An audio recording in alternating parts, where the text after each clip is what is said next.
you guys hear me good enough in the back? Or do you want to hear me good enough in the back? Or are we all good? You know, the other day I was looking at a magazine, and my face was not on the cover. And it was Time Magazine Man of the Year. So I thought, well, you know what, then I'll go to People Magazine. And look, and I wasn't on the cover a couple months ago for Sexiest Man Alive. I know, it shocks everybody. So I went to the only other one, Forbes Magazine, for one of the wealthiest people in America. I wouldn't even comment on anything like that. They didn't even call or ask me. But man, wouldn't you like to be on at least one of those lists? Huh? But in today's society, what we do is we feel like our importance is being on a list of something like that, whether it be the most wealthiest person in America or the wealthiest person in the world. But having all that wealth and being on a list because of your financial accomplishments or because of your looks, or anything like that, will that get you into heaven? Will it? It won't. But we define, sometimes in our lives, we define greatness based upon how other people define greatness, not necessarily how God defines greatness. So today I'm picking up on my little two-part sermon series on the greatness principle, telling you things you can do to be great. How many of you guys would like to be known as a great person? Huh? Yeah, we would, wouldn't you? Wouldn't you like somebody to say, man, he was great? And the greatness principle, what I said last week is simply this, is that when you bless others, God blesses you. It's all about giving. If you want to be great, then you have to start giving. You simply have to give. Have y'all ever known anybody or anybody on the list that became great because they took everything?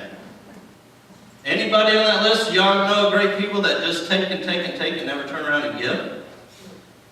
Anybody? I don't know of anybody on that list. And what's funny is like all these Academy Awards and movie theaters, you know what they have? For a great performance. You know, best supporting actor, you know, they did a great performance, a great job. And that's how we get recognized, is based upon how we give. And so today, I want to share with you about little things we can do to give. Little things we can do that make a difference, that turn into a big difference. And I know we've already seen a couple videos, but I don't know if I can really give justice just based upon my oratorical skills up here. But it's a great movie that came out several years ago about this guy named Schindler. Anybody ever heard the movie Schindler's List? And there at the end, and you'll see the end of the movie here in a second, about all these people that was around, of whose lives he was able to save in the Holocaust. So Arthur, if you'll cue that movie, I want you guys to see this video clip here at the end, and really pay attention to what the guy tells him when he gives him that ring. Okay, so watch this real quick. The scene starts to play out, you know, he walks over to his car. He goes, man, if I could have sold this car, that would have bought 3 more people. And he goes, my watch, this watch could have saved 1 more person. And I don't want us to come to the end of our lives and turn around and wish there was so much more we could have done. I don't want that. You know, a couple weeks ago, a couple weeks ago I did a funeral, but I've been doing a lot of funerals here lately. And it's really tough when you talk to family members, because I think at that time they're thinking, you know what, there was so much more I could have done. There was so much more I could have done. I wish I would have called. I wish I would have done something more. Now you can't go back and do anything. All you can do is wait for eternity. And hopefully they made it and you made it to the same place. Preferably heaven. But would you not like to be known as a great person? And so what can we do to become great? What is this greatness principle? This greatness principle is simply, when you bless others, God blesses you. When you become a servant, when you give. People that expect you to give, they're pompous. They're pretentious, and they expect you to think how great they are. I heard a story about two men. One was like a prime minister, the other was a senator. And this lady had a chance to talk to both of them. And when she talked about the senator, somebody asked her, "What do you think about the senator?" She said, "Well, when I talked to the senator, what I realized after my conversation with him is that I was led to believe that he was the greatest person on the face of the earth." And they said, "Well, what about the prime minister?" "Well, when I got done with the conversation with the prime minister, I was led to believe that I was the greatest person on the face of the earth."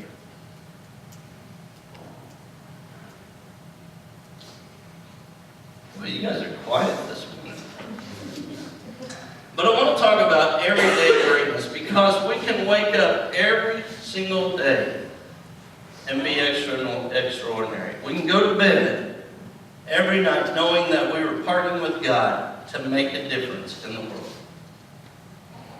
Would you not like to know that you did that? You went to bed that night knowing you partnered with God to make a difference? Well, here they are.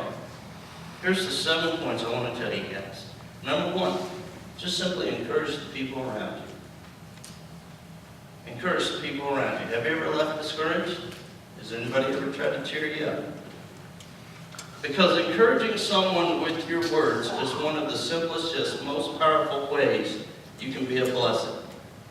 Ephesians chapter 4, verse 29 says, "Don't use foul or abusive language. Let everything you say be good and helpful, so that your words will be an encouragement to those who hear you." Simple things like this. Pay your coworker a compliment. I know sometimes it's hard to do, especially when they're not doing their best. Congratulate your child for a job well done. We do that with kids. We used to give our kids high fives because they went to the bathroom on their own. Now you try to do that to a 20-year-old, they think you're weird. Okay, you guys wake up, okay? I'm going to go maybe start telling jokes, okay? Listen to a friend who needs to talk and respond thoughtfully. And intentionally build up your spouse. Let your wife, let your husband know how much you love them. I've told that story several times before, and I'll share it again real quick. It's when we were in Missouri starting that church. And just a week, we saw what happened. We sold our house. We had a decent little nest egg to start the church. But we weren't able to secure really good high-paying jobs trying to start the church, and I was telling everybody about how much God owed me because of how much I sacrificed for it. Sometimes we do that. We feel like God owes us. And we saw this, and we couldn't make rent 1 month. We couldn't make rent the second month. And this guy's a great Christian guy, but still he's a businessman. Business is business. He knocks on my door, tells me, "What do you have?" I need something, Steve. I can't just let you live here. We had $300 in our checking account. I had to write him a check for $300 that day. Chris didn't pay till Friday. I wasn't working. Felt like the lowest person on the face of the earth that day. And here I was starting a church, and this didn't seem fair. I lay down. Krista comes up. Picks me up from under the couch, and I'm there crying. Puts her head on my shoulder and tells me words that I'll never forget. Says, "I still believe in you." That's a word of encouragement. So turn around and tell somebody I really believe in you. I still believe in you.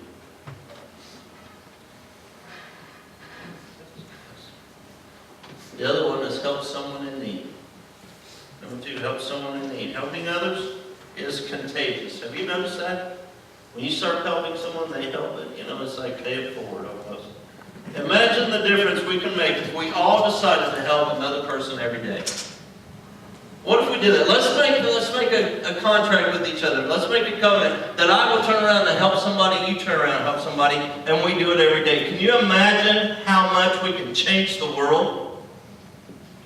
Instead of waiting for somebody to say, you know what, nobody's wanting to give me anything. Well, here's an idea. Why don't you turn around and start giving something to somebody else? And then you'll be surprised how many people will start helping you, how many people will start blessing you.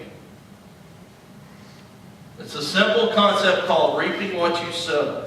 So try this. Carry an elderly woman's groceries to her car. Anybody ever tried that lately? Boy Scouts do it all the time, don't they? Help a mom lift her stroller up a flight of stairs. Take a meal to a family who is going through a difficult time. Offer to babysit a friend who has a young child. Or babysit for a friend who has a young child. Yeah, that's different how you say it. Sometimes our friends need babysitting.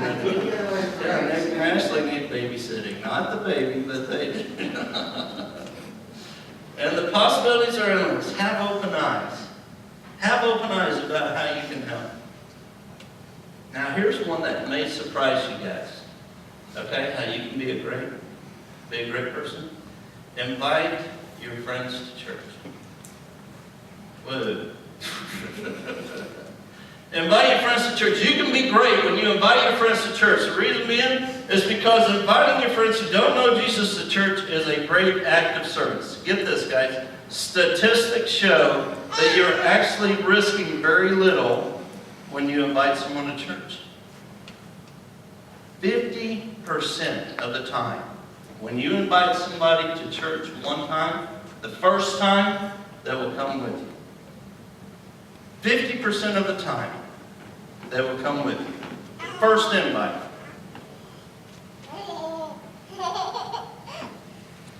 No, it's true. 50%. And here's the deal, okay? If they say no, it increases when you invite a second or third or fourth time. So if they say no the first time, don't worry. They mean it's more than likely that they'll be coming the next time. And if they say no then I guarantee you they'll almost walk in with you, hand in hand at church. That's how our statistics are going. Blah. You will not offend any of your friends for inviting them to church. Has anybody ever been offended by you when you invited them to church? Most of the time they thank you, don't they? And they respect it. Even if they say no, they will be touched that you cared enough to ask. Colossians chapter 4, verse 5 tells us this. Live wisely among those who are not believers and make the most of every opportunity. When you seize an opportunity to invite your friends to church, you are inviting them to a place where they can learn about their Creator and have their deepest needs met. What better way could there be to bless your friends than invite them to church when they get to know Christ? This other one, some of you guys might throw sticks at me. Connect with your family. Connect with your family. Greatness starts at home. Greatness starts at home. God considers honoring your relationship with your family so important that He addresses it in the 10 Commandments. Think about that. He addresses it in the 10 Commandments. In Exodus chapter 20, verse 12, He says, honor your father and mother. Then you will live a long, full life in the land the Lord your God has given you. Now, this is just kind of a philosophical question, but I want to ask you guys, okay? How many of you guys have ever heard of the 10 Commandments? How many of you guys know them? Oh, come on. All right, how many of you know the 10 Commandments? I heard of it, yeah. How many of you guys know them? Did you know honor your father and mother was in the 10 Commandments? What's the first one? Spit it out, somebody. What? No. No God before me. Yeah, no other gods before me. So here we go. The Lord's number one. In the middle is honor your father and mother. After that, it comes don't cheat, don't steal, don't kill, don't commit adultery, don't covet. Okay? Now, do you believe you're going to jail if you kill somebody? What about if you steal from somebody? You believe you're going to jail? But what about the fact you don't honor your mother and father? Are you going to jail because of that? But yet it's still in the top 10 commandments. Do you see what I'm saying? I mean, to God, in His great wisdom, He says, when you love your family, when you honor your parents, that is just as important as not killing somebody. It's in the top 10. If you steal, and yet you don't honor mom and dad, which one's going to hell? They're both in the top 10. Which one needs to repent? They're both in the top 10. It's just a question. Think about it. So where does that fit in? Is it as important as the others? Even though our laws say you steal and kill? I mean, there's marriages that are broken up because of infidelity. He put that in there. Thou shalt not commit adultery.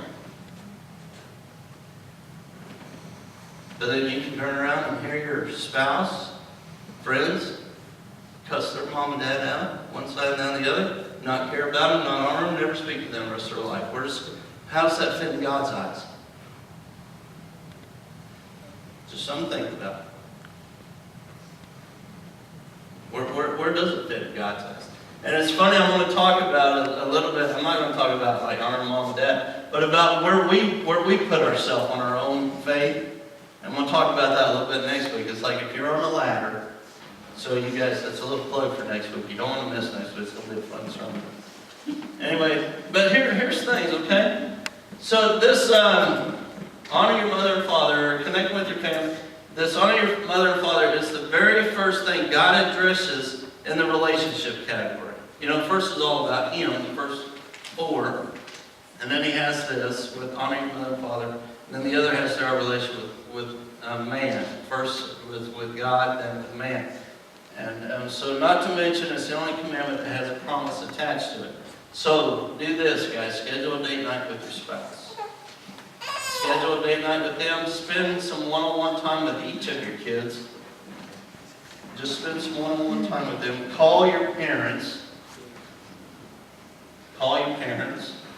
And plan a trip with your extended family. Some of you guys say, man, Steve, let's move on. Now, define extended family. Anybody within Oklahoma County, right? Not anybody over the state border, right? And number 5, I'll move on. Pray for your friends. Pray for your friends. You know, when you start praying for somebody, it starts to break down walls. It starts to break those walls down.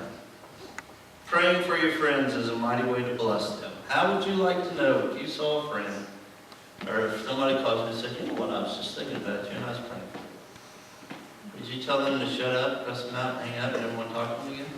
No, you wouldn't, would you? You say, you know what, thank you, I needed that. James chapter 5, verse 16 says, the earnest prayer of a righteous person has a great power and produces wonderful results. Prayer truly makes a difference. So do this. Pray that they will come to know Jesus if they don't already. Pray that they will be sensitive to God's leading in their life. And pray for their health and safety. And pray that they will be a strong witness for God. Number 6, I'm almost done. Okay, I know some of you guys think 7 things. Yeah, we'll be here forever. Serve your city or town. Do you know God has you living where you're living for a specific reason? He does.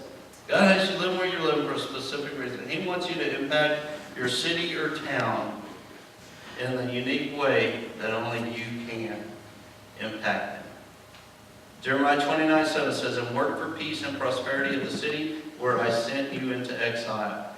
Pray to the Lord for it, for its welfare will determine your welfare. Huh? The welfare of Mustang determines our welfare.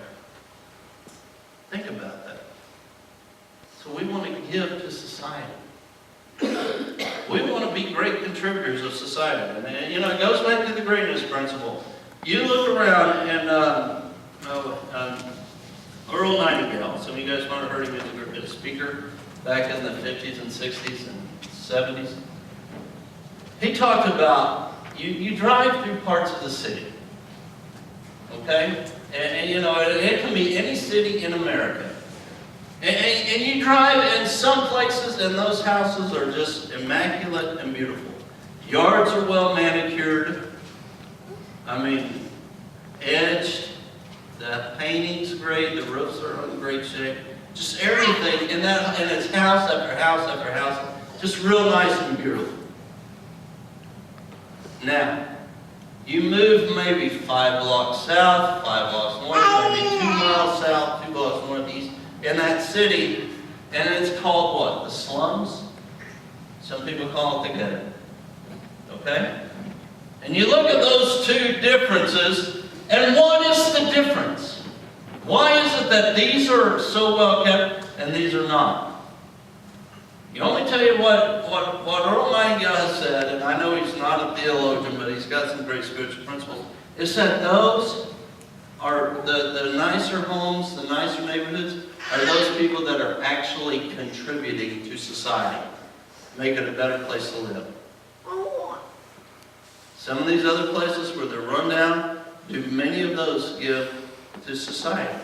No, they're taken from society, aren't they? Now, I know there's different circumstances about how some people live and, being laid off jobs and all that. I'm not talking about that. I'm talking about specifics, about when you look at these nicer neighborhoods, these people are actually contributing to society. The others, where they're all run down, they're really not giving much to society. They're taking from society. Does that make sense, or am I not making sense today? I hope I am. So you and I are called to be a light, to shine in a way that reflects God's glory for all of us to see. What we do in a church service or as a community of believers has little influence if we do not step out and engage in the area we call home. You know what I'm saying? We can go home, race the garage door, go in, shut the garage door, never step out, never say hi, hello, anything to our neighbors.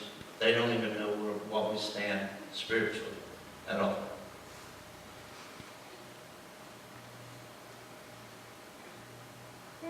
And how can we have an impact on people we don't know? You don't. Some people know you because of where we are. Some people know you because you said hi. But how can you really have an impact on them if you don't even talk to them, if you don't even reach out to them? How can you make a difference? And that's what God's told us to do. And that's just in an individual home. Think about the church. What if all we did was sit here and said, all right, people keep coming. Our doors are open, people come. You know what? That used to work in the 50s. It doesn't work in 2012 or 2013 now, isn't it? It doesn't work that way. We got to go out because it used to happen, just, hey, my church is open its doors and everybody comes. No, they want to know what kind of difference my church can make in my life. I tell you, it makes a big difference. Because that's the last one, is this: attend your church. I'm not making this up. If you want to be great, attend your church. Attend your church. This one may have surprised you guys, but attending church is critical to your ability to apply the greatness principle long term. Okay? Left to your own devices, we get lazy about serving others. Have you noticed that? If you tend to not go to church, and you skip a week, you skip 2 weeks, you skip a month, skip 3 months, skip a year, do you really have it in your heart to start giving? Do you? Now, I know there's people in the church that don't give, but you're more likely to be great, you're more likely to be a giver, you're more likely to be a servant, you're more likely to start blessing others, you're more likely to let God start blessing you if you're around a group of believers and are starting to serve God on a weekly basis. Because we tend to not give. So over time, selfishness creeps back in and we forget to shift our focus out.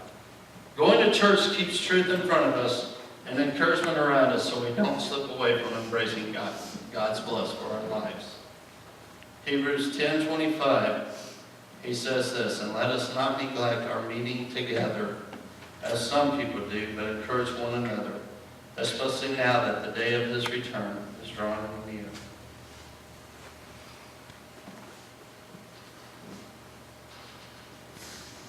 Please stand.